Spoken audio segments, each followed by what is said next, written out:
أحييكم بتحية الإسلام وأبلغكم سلاما لكم جميعا من أهل فلسطين ومن بيت المقدس ومن أهل غزة. والسلام عليكم ورحمة الله وبركاته. وعليكم السلام ورحمة الله وبركاته. Bismillahirrahmanirrahim. Pertama-tama saya memanjatkan puji dan syukur kehadirat Allah Subhanahu wa taala. Salawat dan salam semoga tercurah limpahkan kepada Nabi Muhammad sallallahu alaihi wasallam, kepada keluarganya, sahabatnya, pengikutnya hingga akhir zaman.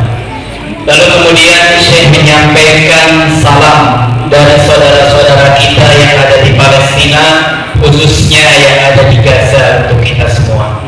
Waalaikumsalam. شهر رحمة ومغفرة وعتق من النيران، وأن يجمعنا هذا الجمع إن شاء الله بإساحات المسجد الأقصى المبارك في رمضان القادم إن شاء الله. Kemudian saya mengucapkan selamat memasuki bulan suci Ramadan. Mudah-mudahan dengan datangnya bulan suci Ramadan ini Allah turunkan rahmat dan keberkahannya untuk kita semua, dan Allah jadikan kita termasuk hamba-hambanya yang dibebaskan dari api neraka. Dan kemudian juga saya mendoakan mudah-mudahan Allah Subhanahu wa taala kembali mengumpulkan kita sebagaimana Allah kumpulkan di masjid ini, di Masjidil Aqsa nantinya. نعيش في هذه الأيام أيام شهر رمضان المبارك، ولا بد من الحديث عن فضل شهر رمضان وعن صيامه. شهر رمضان ميزه الله سبحانه وتعالى بخصائص وميزات عن غيره من الشهور، فهو شهر نزل فيه القرآن الكريم. قال تعالى: شهر رمضان الذي أنزل فيه القرآن هدى للناس وبينات من الهدى والفرقان. Saat ini kita berada di bulan suci Ramadan, maka insya Allah pada kesempatan malam hari ini Syekh akan menyampaikan yang berkaitan dengan keutamaan bulan suci Ramadan. Keutamaan yang pertama yang dimiliki oleh bulan suci Ramadan, bahwasannya bulan Ramadan adalah bulan diturunkannya Al-Quran. Sebagaimana Allah Subhanahu wa taala berfirman, bulan Ramadan adalah bulan diturunkannya Al-Quran yang menjadi petunjuk dan juga berbeda dari kitab-kitab yang lainnya. Wa huwa fihi lailatun hiya a'zamu al-layali 'inda Allah 'azza wa jalla, lailatul qadri الذي ذكرها ربنا فقال: ليلة القدر خير من ألف شهر. فالعبادة فمن أدرك منا ليلة القدر وصامها أو قامها وعبد الله عز وجل فيها فكأنما عبد الله أكثر من 83 سنة. Lalu kemudian di antara keutamaan bulan Ramadan yang selanjutnya, bahwasannya di bulan Ramadan terdapat satu malam yang lebih baik daripada 1000 bulan, yang disebut dengan malam Lailatul Qadar. Barang siapa yang mendapat malam Lailatul Qadar dan mengisi malam Lailatul Qadar tersebut dengan berbagai amalan ibadah, maka seakan-akan dia beribadah selama 83 tahun lamanya. Wa huwa syahrun tufattahu fihi abwabul jannah وتغلق فيه أبواب النار وتصفد فيه الشياطين، ترفع فيه الدرجات وتجاب فيه الدعوات. قال النبي عليه الصلاة والسلام: جاءكم رمضان شهر تفتح فيه أبواب الجنة وتغلق فيه أبواب النيران وتصفد فيه الشياطين. Dan bulan Ramadan adalah bulan ketika pintu-pintu surga dibuka selebar-lebarnya, pintu-pintu neraka ditutup serapat-rapatnya, dan setan-setan dibelenggu. Derajat umat Islam ditinggikan setinggi-tingginya, dan doa-doa yang kita panjatkan insya Allah Allah akan dijabah. Sebagaimana Rasulullah SAW bersabda, "Maaf datang kepada Ramadan, yang mana pintu surga dibuka selebar-lebarnya, pintu neraka ditutup serapat-rapatnya, dan setan-setan dibelenggu dengan sekencang-kencangnya. وهو شهر تغفر فيه الذنوب وتكفر فيه السيئات.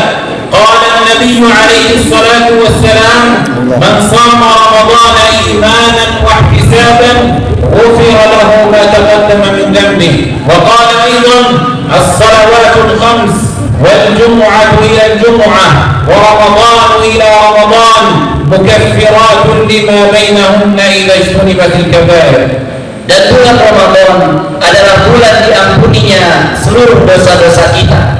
Sebagaimana Rasulullah SAW pernah bersabda, barang siapa yang melaksanakan ibadah puasa dengan dilandasi keimanan dan penuh pengharapan kepada Allah Subhanahu wa taala, maka Allah akan ampuni dosa-dosanya yang telah lampau. Lalu di hadis yang lain, Rasulullah SAW bersabda, salat 5 waktu dari Jumat ke Jumat, dari Ramadan ke Ramadan adalah waktu diampuninya dosa-dosa kita dan kesalahan-kesalahan kita ketika kita menjauhi dosa-dosa besar. صعد النبي عليه الصلاة والسلام المنبر يوما فصعد الدرجة الأولى فقال آمين، ثم الثانية فقال آمين، ثم الثالثة فقال آمين.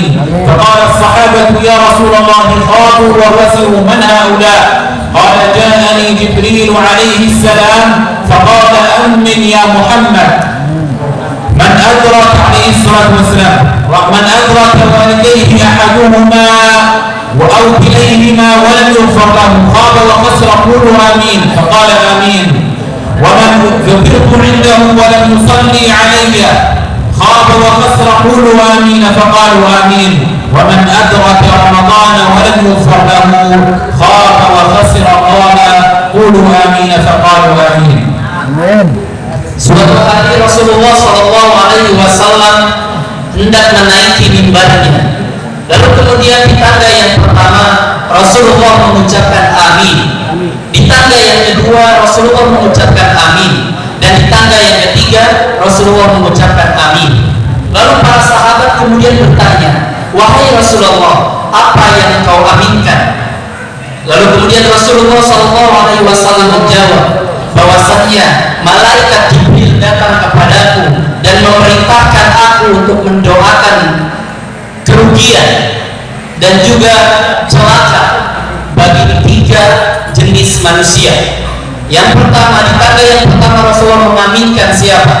Barang siapa yang mendapati kedua orang tuanya masih hidup, atau salah satu di antara kedua orang tuanya, tetapi dia tidak mendapatkan ampunan dari Allah Subhanahu wa taala. Lalu kemudian yang kedua, ketika disebut namaku, kata Rasulullah, dia tidak berselawat kepadaku. Lalu kemudian yang ketiga, ketika dia memasuki bulan Ramadan tetapi dia tidak mendapatkan ampunan dari Allah Subhanahu wa taala, maka mereka lah orang-orang yang merugi, yang kemudian Rasulullah dan para sahabat aminkan. ومن خير الأعمال التي نقوم بها في رمضان هو تلاوة القرآن الكريم وحفظه. قال الله سبحانه وتعالى: اقرأوا القرآن فإنه يعفو. قال تعالى: إن الله يهدي بهذا القرآن أقواما ويضع به آخرين. وقال النبي عليه الصلاة والسلام: اقرأوا القرآن فإنه يأتي يوم القيامة شفيعا لأصحابه. فإذا أردت الدنيا وسعادتها فعليك بالقرآن، وإذا أردت الآخرة وسعادتها فعليك بالقرآن، وإذا أردتهما معا فعليك بالقرآن. Dan di antara amalan yang sangat dianjurkan di bulan Ramadan untuk kita perhatikan betul-betul dan kita amalkan dengan serius adalah tilawatil Quran. Allah Subhanahu wa taala berfirman, sesungguhnya Al-Quran ini akan memberikan petunjuk ke arah jalan yang benar. Lalu kemudian Rasulullah SAW bersabda, bacalah oleh kalian Al-Quran, karena sesungguhnya Al-Quran akan datang pada hari kiamat memberikan pertolongan bagi orang-orang yang dekat dengannya, dekat dengan Al-Quran. Maka ketahuilah apabila kita menginginkan kebahagiaan dunia, maka hendaknya rutinkanlah untuk membaca Al-Quran dan interaksinya intenskanlah dengan Al-Quran. Barang siapa yang menginginkan kebahagiaan akhirat, maka hendaknya dekat dengan Al-Quran. Dan barang siapa yang menginginkan kebahagiaan dunia dan akhirat, maka hendaknya ia dekat dengan Al-Quran. فخيرية الأمة هي بالقرآن الكريم، فهو المرجع الأساس للأمة، هو دستور الأمة. والنبي عليه الصلاة والسلام جعل الخيرية بتعلم القرآن وتعليمه، فقال: خيركم من تعلم القرآن وعلمه. إذا أردنا أن نقود الأمم علينا بتعلم القرآن. إذا أردنا الفلاح في الدنيا والآخرة علينا بحفظ كتاب الله سبحانه وتعالى الذي هو هاديا لنا في طريقنا وسبيلا إلى الرشاد والفلاح والفوز بالجنة إن شاء الله. Ketahuilah bahwasannya Al-Quran merupakan pedoman hidup kita semua, dan umat ini menjadi sebaik-baik umat ketika ia dekat dengan Al-Quran. Rasulullah SAW bersabda, sebaik-baik kalian adalah orang yang mempelajari Al-Quran dan yang mengajarkannya. Maka hendaknya kita bersungguh-sungguh dalam belajar Al-Quran, hendaknya kita bersungguh-sungguh dalam mengamalkan Al-Quran dan juga dalam mengajarkan Al-Quran. وحافظ القرآن يلبس والديه يوم القيامة تاج الوقار. هذا شرف عظيم لحافظ كتاب الله، فالذي يحفظ كتاب الله لا تمسه النار، لأن كتاب الله في صدره، فكيف بالله عز وجل الذي حفظ كتابه أن يحرق صدرا فيه كتاب الله عز وجل. Bahwasannya orang yang menghafal Al-Quran kelak dia akan diberikan keistimewaan oleh Allah Subhanahu wa Ta'ala dengan diizinkannya untuk memberikan mahkota yang sangat indah bagi kedua orang tuanya di akhirat kelak.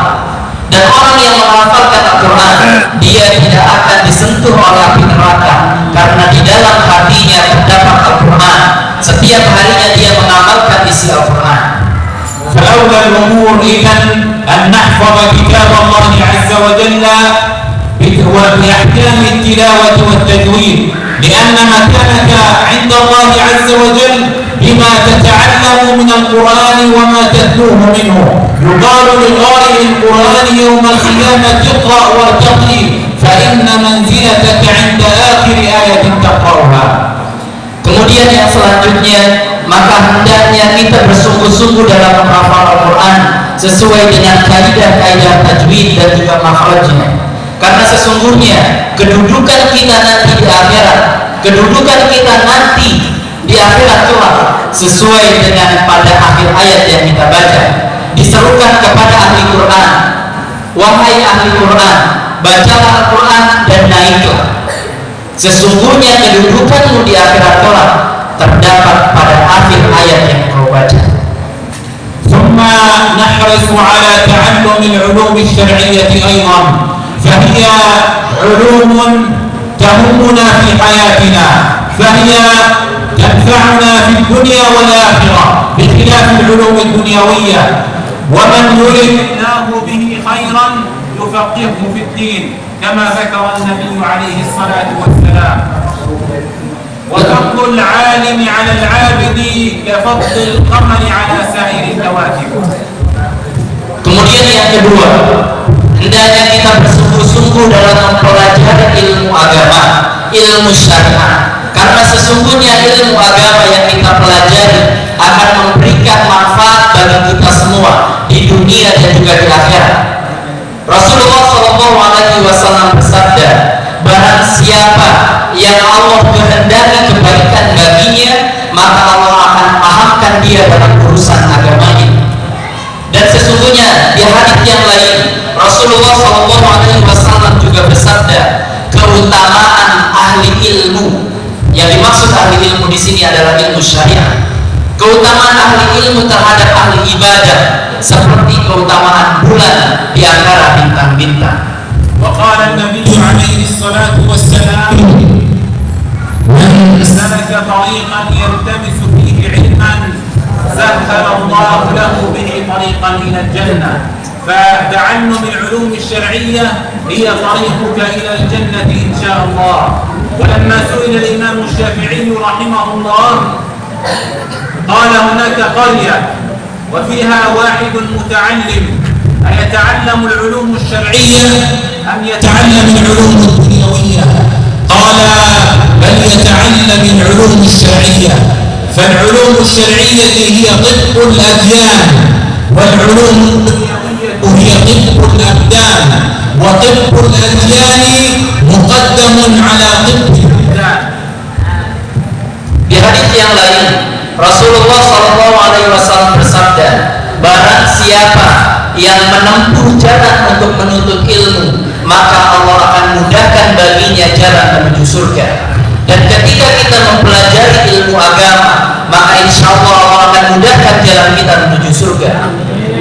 Imam Syafi'i pernah menceritakan bahwasannya ada satu kampung, hendaknya di satu kampung itu ada seorang pembelajar, ada seorang ahli ilmu agama, dan juga ada seorang ahli ilmu yang lainnya. Karena sesungguhnya ilmu agama merupakan obat bagi agama kita, dan ilmu-ilmu duniawi yang lainnya merupakan obat bagi badan kita. Maka ketahuilah, obat bagi agama kita itu lebih diutamakan daripada obat bagi tubuh kita.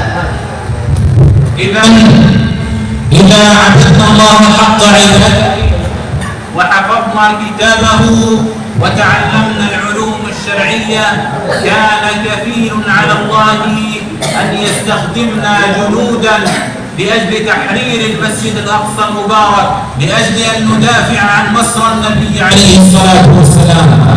Maka ketika kita bersungguh-sungguh dalam menghafal Al-Quran, kita menjadi ahli Quran, dan kita bersungguh-sungguh dalam mempelajari ilmu agama, maka mudah-mudahan kelak lahir dari kita, di antara kita ada yang menjadi pembebas Masjidil Aqsa. علينا أن نعي ما يجري في المسجد الأقصى، وأن نوعي أنفسنا وغيرنا على حب الأقصى وعلى قضية فلسطين. قضية فلسطين والمسجد الأقصى المبارك هي قضية إسلامية وليس قضية عربية أو فلسطينية. بارك سبحانه وتعالى أرض فلسطين فذكرها في القرآن مثل. Maka hendaknya kita sebagai seorang thalibul ilm, hendaknya kita mendorong diri kita, memotivasi diri kita untuk mencari tahu apa itu Palestina, apa keutamaan Baitul Maqdis, sehingga kemudian tertanam dalam hati kita kecintaan kepada Palestina. Karena sesungguhnya permasalahan Palestina bukan hanya permasalahan bangsa Arab saja, bukan hanya permasalahan orang Palestina saja, melainkan menjadi permasalahan seluruh umat Islam. Dan Allah Subhanahu wa Ta'ala memberkahi negeri Palestina dan memberkahi Masjidil Aqsa, dan ini ditunjukkan dengan beberapa ayat yang Allah firmankan dalam Al-Quran. قال تعالى ولسليمان الريح عاصفة تجري بأمره التي باركنا فيها. وقال تعالى ونجينا ولوطا إلى الأرض التي باركنا فيها للعالمين. فالأرض المباركة كما ذكر العلماء هي فلسطين وما حولها من بلاد الشام، فهي أرض مباركة ومبارك ما حولها. وقال تعالى أيضا على لسان نبينا موسى يا قوم ادخلوا الأرض المقدسة التي كتب الله لكم. والأرض المقدسة هي التي يقصدها المسلمون لتقديس أرواحهم وأنفسهم من الذنوب والخطايا والآثام. Allah Subhanahu wa Ta'ala berfirman, dan kami tundukkan angin bagi Nabi Sulaiman yang berhembus ke arah negeri yang Allah berkahi. Di ayat yang lain Allah berfirman, dan kami selamatkan Nabiullah Ibrahim dan juga Nabi Lut ke negeri yang Allah berkahi bagi seluruh alam. Para ulama sepakat yang dimaksud dengan negeri yang Allah berkahi di sini sini adalah negeri Palestina. Lalu kemudian di ayat yang lain juga Allah Subhanahu wa taala berfirman ketika menceritakan tentang kisah Nabi Musa. Ketika Nabi Musa menyeru kaumnya, "Wahai kaumku, masukilah oleh kalian negeri yang Allah sucikan." Dan yang dimaksud dengan negeri yang Allah sucikan di sini adalah negeri Palestina. والمسجد الأقصى المبارك هو مصر النبي عليه الصلاة والسلام، فقد أسري به صلى الله عليه وسلم من المسجد الحرام إلى المسجد الأقصى، ومنه عرج إلى السماوات العلى، فقال تعالى: سبحان الذي أسرى بعبده ليلا من المسجد الحرام إلى المسجد الأقصى الذي باركنا حوله لنريه من آياتنا إنه هو السميع البصير. Dan kemudian di antara keutamaan Palestina dan juga Masjidil Aqsa, bahwasannya Allah memilih negeri ini menjadi tempat di Isra dan Mi'rajkannya Rasulullah sallallahu alaihi wasallam.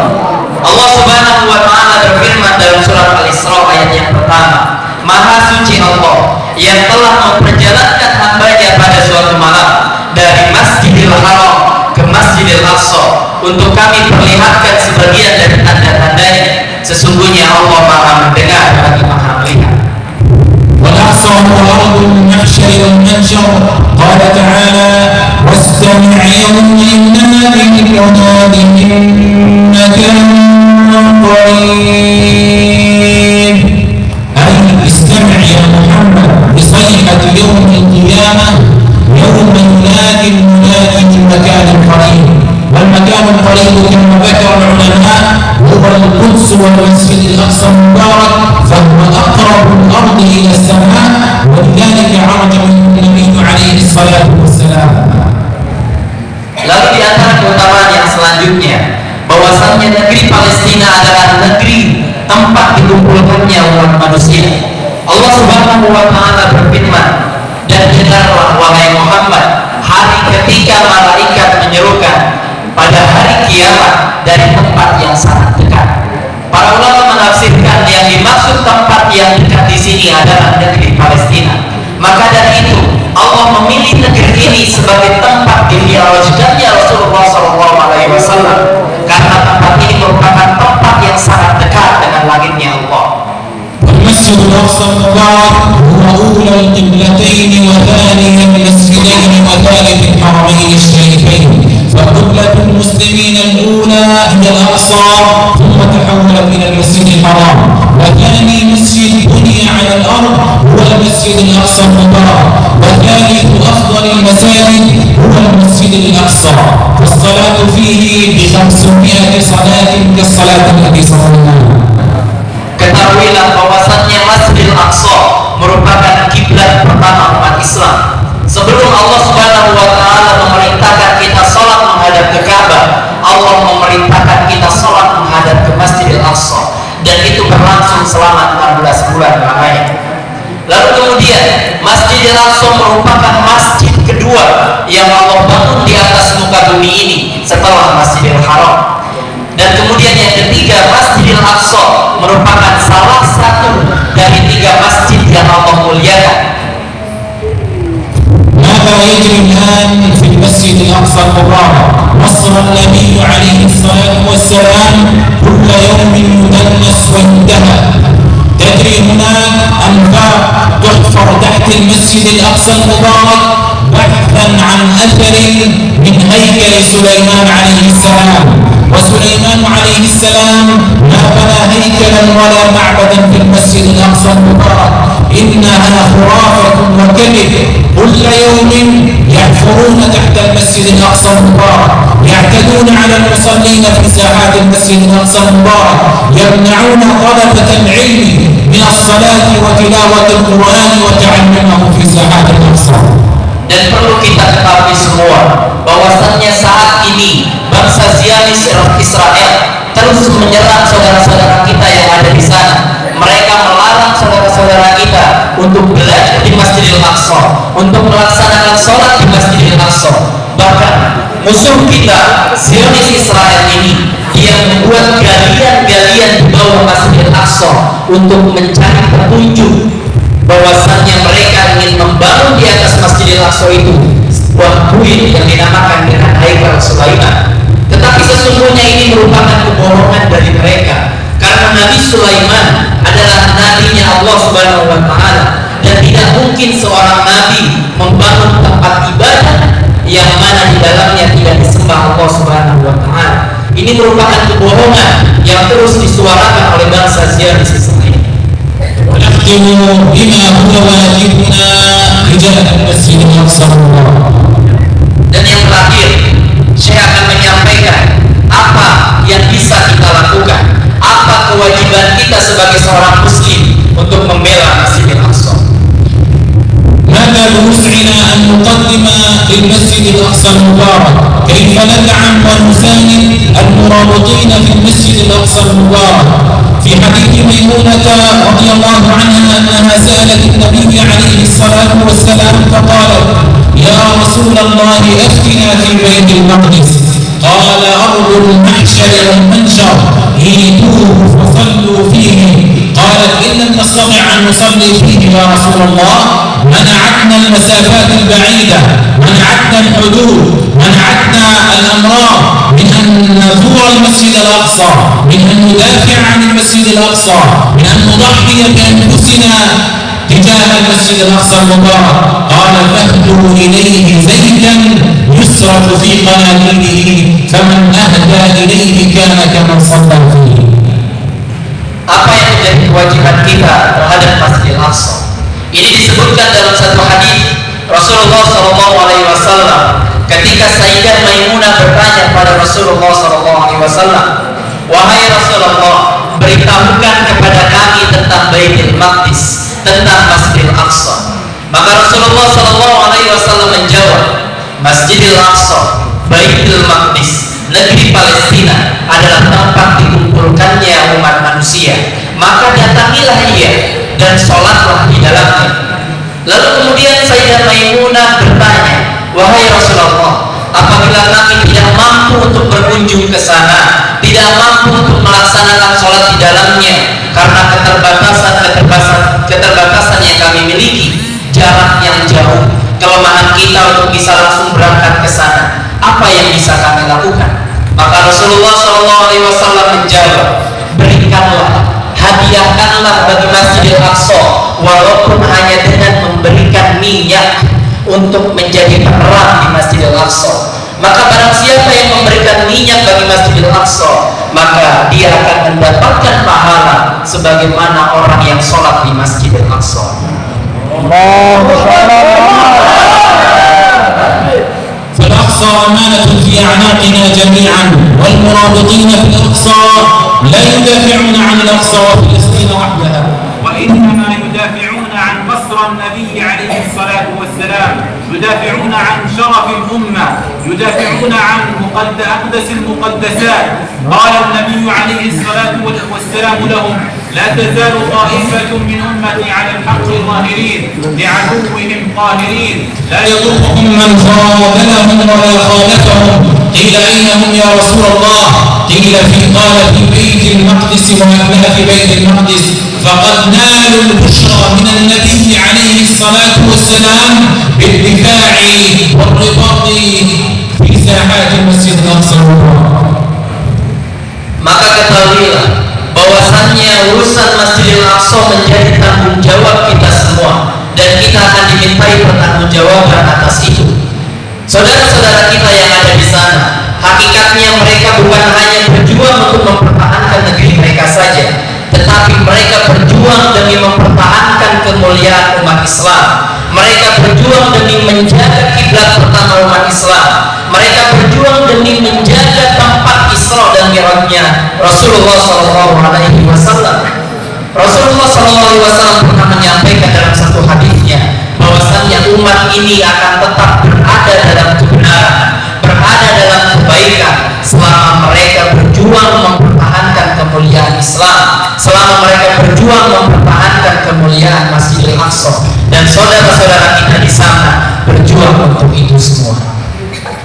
فإذا أردت صلي في المسجد الأقصى المبارك وتنال أجر الصلاة فيه فاستمع للنبي عليه الصلاة والسلام، فهو يقصد من قوله فاهدوا إليه زيدا أولا أن نقدم الدعم المادي والمعنوي للمرابطين في ساحات الأقصى وفلسطين، إن لم نستطع أن ندعو الله عز وجل لهم بالنصر والتمكين. ثالثا أن نوعي أنفسنا ونتربى على حب الأقصى وحب قضية فلسطين، وأن ندعو غيرنا إلى حب الأقصى، وأن نحمل الأقصى أمانة في أعناقنا حتى يسخرنا الله عز وجل جنودا لتحرير المسجد الأقصى المبارك.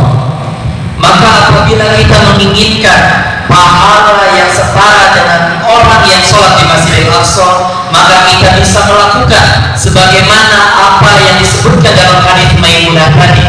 Yang dimaksud dengan memberikan minyak adalah kita memberikan apapun yang kita miliki semampu kita. Setidaknya kita bisa melakukan beberapa hal untuk membela Masjidil Aqsa. Yang pertama, kita bisa membantu dengan materi ataupun dengan harta kita. Apabila kita tidak mampu membantu dengan harta kita, maka kita bisa mendoakan saudara-saudara kita yang ada di sana agar Allah memberikan kemenangan dan kekuatan bagi mereka. Lalu kemudian yang ketiga, kita bisa mendidik diri kita. Kita bisa menanamkan kecintaan ke dalam hati kita terhadap Masjidil Aqsa, terhadap negeri Palestina, dan kita bisa mengajak orang lain untuk cinta terhadap Palestina, karena permasalahan di Palestina itu adalah menjadi permasalahan kita semua.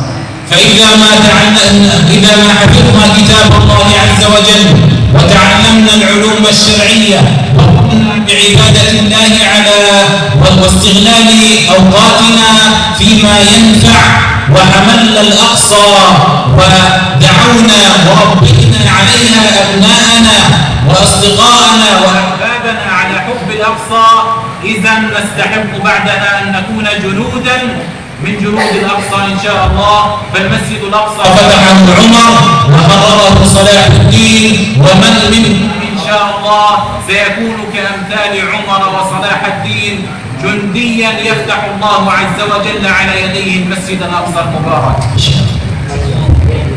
Apabila kita terus bersungguh-sungguh dalam menghafal Al-Quran, dalam mempelajari ilmu agama, kemudian mengisi waktu-waktu kita dengan apa-apa yang bermanfaat bagi kita, mengisi waktu kita dengan amal-amal sholih, kemudian kita terus belajar dan mendidik diri kita sehingga tumbuh kecintaan dalam hati kita, maka kita berhak untuk menjadi pejuang-pejuang yang kelak akan membebaskan Masjidil Aqsa. Ketahuilah bahwasannya Masjidil Aqsa pernah dibebaskan oleh Umar bin Khattab, lalu kemudian juga oleh Salahuddin Al-Ayyubi, dan kita berdoa kepada Allah, mudah-mudahan ada di antara kita yang kelak akan meneruskan perjuangan itu dan akan membebaskan Masjidil Aqsa. من منكم إذا سيكون كأمثال مثل عمر بن الخطاب رضي الله عنه يفتح الله عليه المسجد الأقصى المبارك. Siapa di antara kita yang ingin menjadi seperti Umar yang akan membebaskan Masjidil Aqsa? ومن سيكون إذا كصلاح الدين الأيوبي. Dan siapa di antara kita yang ingin menjadi seperti Salahuddin? إذا ننتظركم إن شاء الله في ساحات المسجد الأقصى المبارك. أسأل الله سبحانه وتعالى أن يرزقنا صلاة في المسجد الأقصى المبارك عن قريب، كما أشكر الشعب الأندونيسي العظيم على استضافته لنا في بلده هذا البلد المبارك، وأشكر مؤسسة DNRD على إشرافها لهذا البرنامج، وأشكر على حضور هذه المحاضرة، وأدعو الله عز وجل أن يبارك فيكم وأن يحفظكم كتابه وأن تكونوا علماء ينفعون الأمة إن شاء الله. بارك الله فيكم وجزاكم الله خيرا والسلام عليكم ورحمة الله وبركاته. Wabarakatuh. Dan yang terakhir, Syekh mendoakan kita semua, mudah-mudahan Allah memberikan kesempatan kita semua untuk bisa berkunjung ke Masjidil Aqsa dan melaksanakan sholat di dalamnya. Lalu kemudian Syekh mengucapkan terima kasih banyak kepada bangsa Indonesia atas sambutannya yang begitu luar biasa dan atas bantuan dan supportnya bagi saudara-saudara kita yang ada di Palestina. Kemudian saya juga mengucapkan terima kasih banyak kepada KNRP, Komite Nasional untuk Rakyat Palestina, yang telah memfasilitasi saudara-saudara kita di sana dan telah memfasilitasi dan mengadakan kegiatan yang mulia ini. Lalu kemudian juga saya berterima kasih kepada antum semua, kepada semua yang hadir pada kesempatan malam hari ini. Mudah-mudahan antum kelak menjadi pembebas-pembebas Masjidil Aqsa dan meneruskan perjuangan Umar bin Khattab dan juga Salahuddin Ayyubi. Dan yang terakhir, saya mendoakan mudah-mudahan di bulan Ramadan ini Allah memberikan keberkahan kepada kita semua dan Allah memberikan balasan dengan sebaik-baik balasan. Assalamualaikum warahmatullahi wabarakatuh. Waalaikumsalam warahmatullahi wabarakatuh.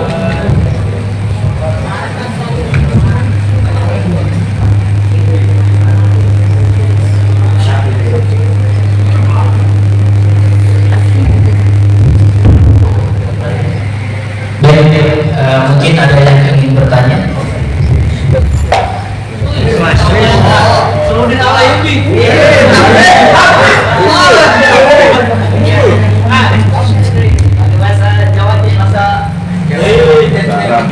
Assalamualaikum warahmatullahi wabarakatuh. Izin tanya, Ustaz. Saya ingat ada malam yang paling mulia, yaitu malam Lailatul Qadar. Bagaimana kita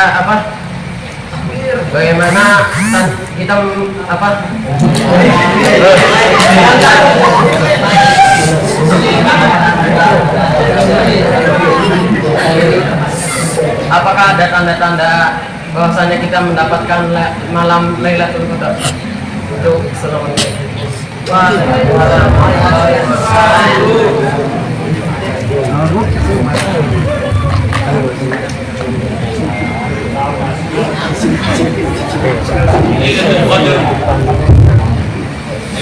ليلة القدر كانت معلومة.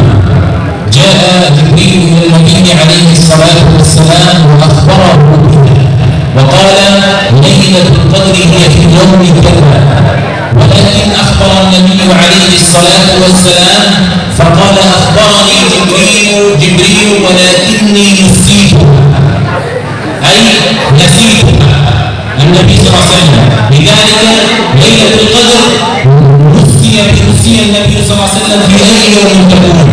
والهدف والغاية من ذلك أن نستغل العشرة الأواخر جميعها. لو علمنا مثلا أن ليلة القدر هي في 27 أو في 23، إذا لا نقوم الليل إلا في هذه الليلة، لا نعبد الله إلا في هذه الليلة، لكن من فضل الله علينا أن جعلها مجهولة لكي نستغل العشر الأواخر جميعها ونقومها ونكون من عتقاء الله عز وجل في كل ليلة من النار. فكانت معلومة لكن نسيها النبي صلى الله عليه وسلم لكي نقوم ونستغل العشر الأواخر جميعها. Bismillah. Berkaitan dengan malam Lailatul Qadar, sesungguhnya malaikat Jibril pernah datang kepada Rasulullah SAW dan mengabarkan tentang malam Lailatul Qadar, bahwasannya malam Lailatul Qadar terdapat pada malam-malam yang ganjil di antara tanda-tandanya. Tetapi kemudian Rasulullah SAW menyebutkan bahwasannya beliau lupa kapan tepatnya malam Lailatul Qadar tersebut. Tentu ada hikmah di balik ini semua.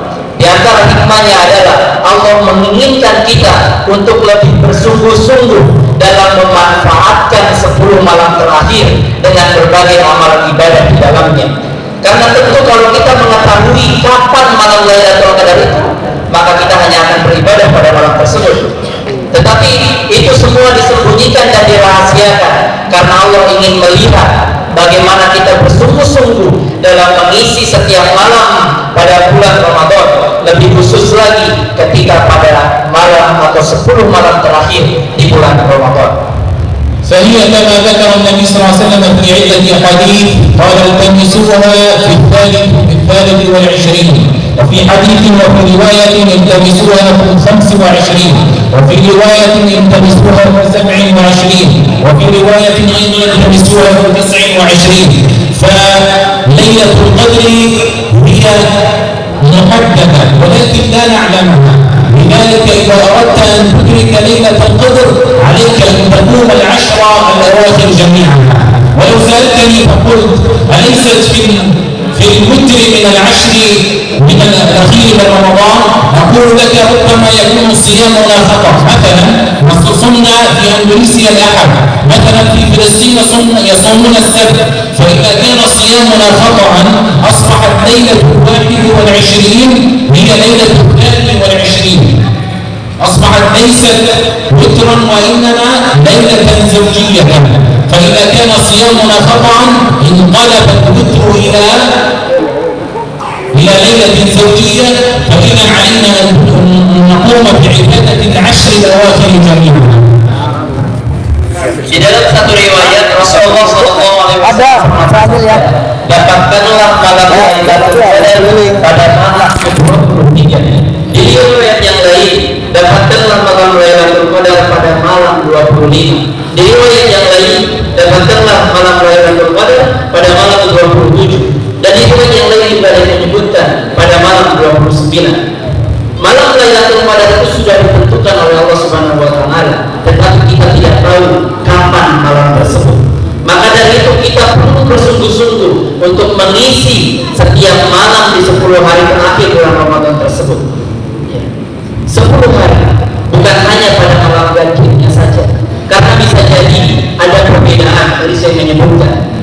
Misal Palestina, di Arab Saudi, mereka memulai puasa pada tanggal 2 April pada hari Sabtu. Kita di Indonesia memulai puasa pada hari ada perbedaan dan kita tidak tahu mana yang benar. Maka dari itu kita tidak tahu juga kapan malam witirnya dan kapan malam genapnya. Maka dari itu kita perlu mengisi 10 malam hari terakhir di bulan Ramadan itu supaya kita betul-betul mendapatkan kesempatan untuk mendapatkan malam Lailatul Qadar. إذن علينا أن نقوم العشر الأواخر لكي ندرك ليلة القدر ونحرص على استغلالها وامتثال الأجر من الله عز وجل فيها. سألت أحد الصحابيات رسول الله فقالت إذا كانت ليلة القدر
Assalamualaikum warahmatullahi wabarakatuh.